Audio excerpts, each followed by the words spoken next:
नमस्कार and welcome to Bharat affairs. India ने एक बार फिर से पाकिस्तान को यूनाइटेड नेशन में करारा जवाब दिया है, क्योंकि यहाँ पर इंडिया की तरफ से ये कहा गया कि Pakistan in no position to lecture anyone. Actually यहाँ पर हुआ ये है कि UNHRC मतलब United Nation human rights council की 58 सेशन में ना पाकिस्तान ने जम्मू एंड कश्मीर का जो मुद्दा है ये एक बार फिर से उठाया, जिसकी मीटिंग बेसिकली जेनेवा में हो रही है। और वेंसडे के दिन में यानी कि कल के दिन में इंडिया ने यहाँ पर इसको जवाब देते हुए ये कहा कि पाकिस्तान एक फेल्ड स्टेट है जो इंटरनेशनल एड जो दूसरे देश के रहमो करम में पल रहा है। और उसके बाद में इंडिया के जो डिप्लोमेट है क्षितिज त्यागी, इन्होंने यहाँ पर यूएन पाकिस्तान को यहाँ पर रेफर करते हुए ये कहा कि पाकिस्तान इस पोजीशन में नहीं है कि वो किसी दूसरे देश को लेक्चर दे, खासकर ह्यूमन राइट्स वायलेशन को लेकर। और जिस UNHRC की हम बात कर रहे हैं ना, ये वही UNHRC है जिसमें रिसेंटली यहाँ पर ट्रम्प की तरफ से यानी कि यूएस ने यहाँ पर इसके पार्टिसिपेशन को लेकर विथड्रॉ कर लिया। इसके बाद में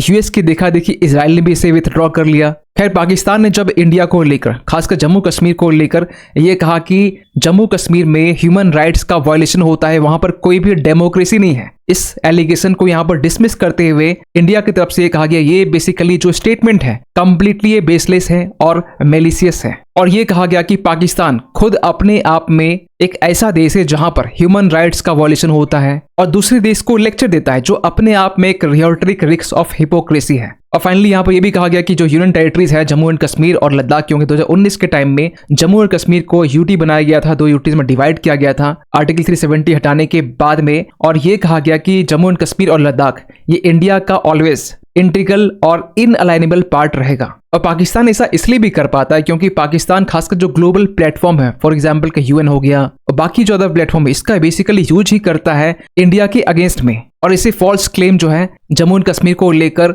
इसके पहले भी आपने देखे होंगे, क्योंकि पाकिस्तान को लेकर फिलहाल आपको बताना चाहते हैं कि पाकिस्तान UNSC मतलब यूनाइटेड नेशन सिक्योरिटी काउंसिल का फिलहाल अभी नॉन परमानेंट मेंबर है, जो कि 2 साल के लिए है। और पाकिस्तान ये शुरुआत से फिलहाल 2 साल कंप्लीटली ये यूज करने वाला इस प्लेटफॉर्म को इंडिया के अगेंस्ट में। और जब इंडिया के अगेंस्ट में पाकिस्तान इसे यूज किया है, इंडिया ने करारा जवाब दिया। 1 वीक पहले यहाँ पर इंडिया ने खासकर UNSC ने पाकिस्तान को रिस्पॉन्स दिया। तो ये कोई नई बात नहीं कि पाकिस्तान खासकर इस प्लेटफॉर्म का जो मिसयूज है वो इंडिया के अगेंस्ट कर रहा है। और इंडिया भी कहीं न कहीं पाकिस्तान के इस प्लान को काउंटर करने के लिए भी यहाँ पर रिस्पॉन्स दे रहा है। लेकिन पाकिस्तान जिस जम्मू एंड कश्मीर का जो इशू है वो यूनाइटेड नेशन में उठाता है, आपको बताना चाहते हैं कि आज के टाइम में जम्मू एंड जो कश्मीर है ना, यहाँ पर पॉलिटिकल, सोशल, इकोनॉमिकल जो प्रोग्रेस है रिसेंटली जो देखे गए ना, ये अपने आप में बहुत बड़ी बात है। क्योंकि यहाँ पर जिस तरीके से एक सक्सेस देखा जा रहा है, रिसेंटली इलेक्शन कंडक्ट हुए, जो यहाँ के जो पीपल्स है उनका ट्रस्ट यहाँ पर गवर्नमेंट के कमिटमेंट की तरफ से जीता गया। एक नॉर्मलिटी देखने को हमें मिल रही है, खासकर जिस तरीके से आज से कुछ साल पहले की हम बात करें तो जहां पर पाकिस्तान स्पॉन्सर टेररिज्म हमें देखने को मिलता था, पत्थरबाजी देखने को मिलती थी जम्मू एंड कश्मीर में, ये कंप्लीटली आज के टाइम में बंद हो चुका है। वहीं दूसरी तरफ जो पाकिस्तान है जहां पर ह्यूमन राइट्स के अब्यूजेस हमें देखने को मिलते हैं, माइनॉरिटीज को लेकर खासकर हिंदू माइनॉरिटीज को लेकर जो प्रोसिक्यूशन है वो देखने को मिलता है, जो डेमोक्रेटिक वैल्यूज है वो सिस्टमेटिक इरोजन इसको देखने को मिलता है। यहाँ तक कि जो टेररिस्ट यूएन से सैंक्शन है इसे भी यहाँ पर पाकिस्तान एक सेफ हेवन प्रोवाइड करता है। और वो देश कहीं न कहीं इंडिया को लेक्चर दे तो इंडिया डेफिनेटली यहाँ पर ये रिस्पॉन्स दे सकता है कि पाकिस्तान इस पोजीशन में नहीं है कि इंडिया को लेक्चर दे या किसी देश को लेक्चर दे। और पाकिस्तान को यहाँ सपोर्ट कर रहा है टर्की के जो प्रेसिडेंट है एर्दोगन रिसेंटली पाकिस्तान विजिट करते हैं और यहाँ पर जम्मू कश्मीर का इशू फिर से रेज किया जाता है। और इस रिस्पॉन्स के लिए भी इंडिया यहाँ पर जो कुर्दिश कॉज है ना, खासकर बेसिकली बताना चाहते हैं कि जो कुर्द इलाका है इराक का, यहाँ के जो लोग हैं ना एक कुर्दिस्तान की डिमांड कर रहा है। और इस कुर्दिस्तान में यहाँ पर सीरिया कुछ हिस्सा आ रहा है, टर्की का, आर्मेनिया का, ये तमाम जो रीजन है, इवन कि ईरान का, ये रीजन बनाकर यहाँ पर एक कुर्दिस्तान देश डिमांड कर रहे हैं। इसे यहाँ पर इंडिया चाहे तो टर्की के अगेंस्ट यूज कर सकता है। खैर, आपको बताना चाहते हैं कि जिस पाकिस्तान की हम बात कर रहे हैं जो बेसिकली फॉरेन एड और कुछ हैंड आउट से यहाँ पर पाकिस्तान यहाँ पर अपने आप को सर्वाइव कर रहा है। रिसेंटली यहाँ पर यूएस की तरफ से, जहां पर दुनिया भर के जो यूएस एड के तहत में जो फाइनेंशियल एड है फ्रीज किए जा रहे हैं, वहीं पर ट्रम्प की तरफ से कहा गया कि पाकिस्तान को $397 मिलियन ये फंड पाकिस्तान को देते हैं, क्योंकि यहाँ पर जो F-16 जो फ्लीट है इसके यूज के लिए, क्योंकि यूएस F-16 को यहाँ पर पाकिस्तान को इसलिए भी दिया था क्योंकि पाकिस्तान इस F-16 को काउंटर टेररिज्म ऑपरेशन में लगा सके। लेकिन जब ट्रम्प फर्स्ट टर्म में, आपको बताना चाहते हैं 2018 के टाइम में, ट्रम्प ने ये देखा कि पाकिस्तान की तरफ से कोई तो एक्शन लिया ही नहीं गया। इसके बाद में पाकिस्तान को जो असिस्टेंस दी जा रही थी इसे सस्पेंड कर दिया गया 2018 के टाइम में। लेकिन जैसे यहाँ बाइडेन आते हैं, बाइडेन आने के बाद में 2022 के टाइम में जो बैन किया गया था उसे हटाया जाता है और उसके बाद में पाकिस्तान को $450 मिलियन पैकेज को अप्रूव किया जाता है ताकि जो F-16 फ्लीट के जो सस्टेनमेंट है इसे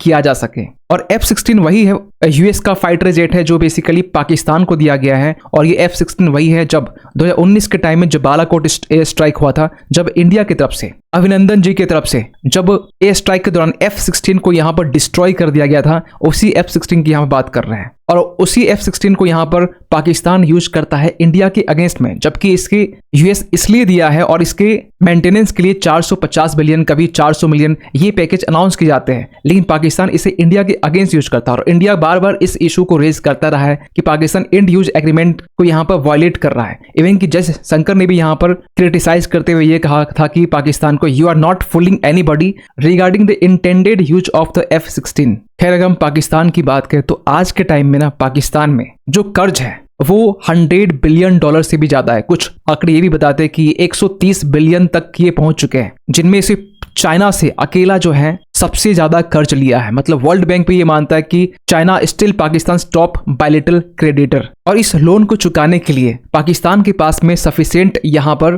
फॉरेन रिजर्व्स भी नहीं है, क्योंकि पाकिस्तान के पास में करेंटली जो है वो $10 बिलियन भी नहीं है, मतलब $9.4 बिलियन के अराउंड है। और ये 10 गुना यहाँ पर इनके ऊपर में कर्ज है। लेकिन पाकिस्तान यहाँ पर बेसिकली टारगेट ही करता है इंडिया को लेकर, जम्मू कश्मीर को लेकर, जो पाकिस्तान दूसरे के रहमो क्रम में पल रहा है। और हैरानी की बात यहाँ पर यह है कि एक फ्रीडम हाउस करके एक एनजीओ है, बेसिकली ये एक वॉशिंगटन डीसी बेस्ड एनजीओ है जिसे 1941 के टाइप में फॉर्म किया गया था। और इस फ्रीडम हाउस का बेसिकली काम ये है कि ये लिस्ट जारी करता है दूसरे देशों को लेकर, और कुछ स्कोर दिए जाते हैं और इसका एक आधार होता है कि वहां पर बोलने की आज़ादी कैसी है, वहां पर वोटर्स वोट दे रहे या नहीं दे रहे। इस आधार पर यहाँ पर फ्रीडम हाउस एक लिस्ट जारी करता है। इसमें भी यहाँ पर जो फ्रीडम हाउस है, जो अब तक इंडिया को लेकर जो रैंकिंग है, जो लिस्ट है, एक नेगेटिव दिखाता रहा है। ये भी कहीं ना कहीं आज के टाइम में ये मान रहा है कि इंडिया जो टोटल स्कोर है बेसिकली यहाँ पर ग्लोबल फ्रीडम स्कोर की बात करें तो 63 यहाँ पर है। भले ये पार्शली फ्री यहाँ बता रहा है, लेकिन इंडियन कश्मीर की जब हम बात करते हैं तो यहाँ पर स्कोर 38 है। वहीं पाकिस्तान की बात करें, जो पाकिस्तान के